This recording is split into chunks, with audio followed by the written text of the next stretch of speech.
दोस्तों शादी की थकान लेकर अगले दिन आराम से पाली के लिए लौट रहा था, तभी टीटी ऐसे आया जैसे किस्मत की नोटिफिकेशन, और याद आया पाली तक का तो टिकट ही नहीं है। अब आगे क्या हुआ देखिए इस व्लॉग में। अस्सलाम वालेकुम दोस्तों, 30 दिन में 5000 फॉलोअर्स का टारगेट। आज 12वां दिन है, चलिए करते हैं आज के व्लॉग को शुरू। सुबह उठकर बाहर आया, लेकिन मेरी आंखें अभी भी नींद में ही थी। मेरी आंखें मुझे बोल रही थी भाई थोड़ी देर और सो जा, लेकिन दिमाग कह रहा था सो गया तो ट्रेन बोल देगी बाय बाय। तो बस कल की यादें समेट कर अब इस गार्डन को अलविदा बोल देते हैं और निकल पड़ते हैं रेलवे स्टेशन की तरफ, वरना ट्रेन हमें ही अलविदा बोल देगी। तो हम यहाँ से रिक्शा करवा कर रेलवे स्टेशन की तरफ निकल पड़ते हैं, और जैसे ही रेलवे स्टेशन पहुंचते हैं तो देखकर अच्छा लगता है। बाड़मेर का रेलवे स्टेशन भी काफी साफ सुथरा और बढ़िया। जैसे ही रेलवे स्टेशन पहुंचा देखा तो ट्रेन भी आ चुकी थी, फिर हम फटाफट ट्रेन में बैठ गए। फिर जैसे ही बाड़मेर से निकलते हैं तो देखो रास्ते में ये हमें क्या दिखता है, दो फाइटर एरोप्लेन बने हुए थे। ये नजारे देखते मेरे दोनों भाई मजाक मजाक में ऐसे भिड़े जैसे डायरेक्टर ने एक्शन बोल दिया और सीन शुरू।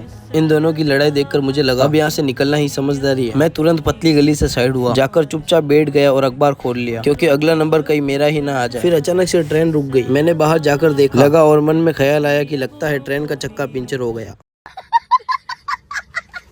फिर थोड़ी देर के सफर के बाद टीटी की एंट्री ऐसे हुई जैसे फिल्म में विलन टाइम देख कर ही आता है। मेरा टिकट मेरे मामू के लड़के ने लिया, लेकिन वो जोधपुर का था तो जनाब ने मेरा टिकट भी जोधपुर का ले लिया, पर मुझे तो जाना पाली था। फिर टीटी ने कहा वैसे भी पाली जाने के लिए लूनी स्टेशन पर ट्रेन रुकेगी, वहाँ उतर कर पाली के लिए दूसरी टिकट ले लेना। लूनी स्टेशन भी आ गए, अब मुझे ट्रेन बदलनी थी, तो सबसे पहले मैं गया और अपने लिए पाली का टिकट ले लिया। अच्छा हुआ मैंने ही ले लिया, नहीं तो मेरे दिमाग में एक ही डर घूम रहा। कहीं फिर से टीटी प्रकट हो गया तो इस बार टिकट नहीं सीधी फाइन की रसीद कटेगी। फिर हम यहाँ पर कई देर तक ट्रेन का इंतजार करते रहे और आखिरकार ट्रेन ने भी सोच लिया चलो इसका अब सब्र टेस्ट काफी हो गया, अब एंट्री मार ही लेते हैं। फिर हम ट्रेन में बैठ गए और अली ने कहा कि वीडियो लाइक करो, तो भाई अब लाइक करना तो बनता है। अल्हम्दुलिल्लाह इस सफर के बाद फाइनली हम अपनी मंजिल पर पहुंच ही गए। तो दोस्तों अब मिलता हूँ मैं नेक्स्ट व्लॉग में। इस मिनी व्लॉग को यहीं एंड करते हैं। अगर पसंद आया हो तो लाइक कर देना और अपने भाई को फॉलो भी कर देना।